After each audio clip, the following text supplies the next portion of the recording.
East তিমোরের মতো বাংলাদেশেরও একটা অংশ নিয়ে, তারপরে চিটাগাং, মিয়ানমার, এখানে একটা খ্রিস্টান স্টেট বানাবে, বে অফ বেঙ্গলে একটা ঘাঁটি করবে।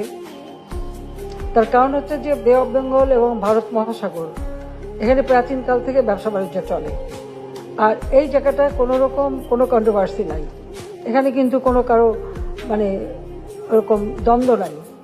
কারণ ভারত মহাসাগর এবং আমাদের বে অফ বেঙ্গল ভারত মহাসাগরের মধ্যেই একটা উপসাগর, এটা সারা প্রাচীন যুগ থেকে ব্যবহার করা হচ্ছে।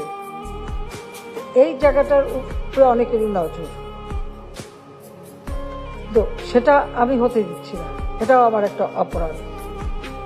কারণ এখানে মানে এয়ারবেস করে কার উপর হামলা করবে, যদি একটা দেশকে দেখানো হয়, কিন্তু সেটা তো না, আমি তো জানি আরো কোথায় যাবে।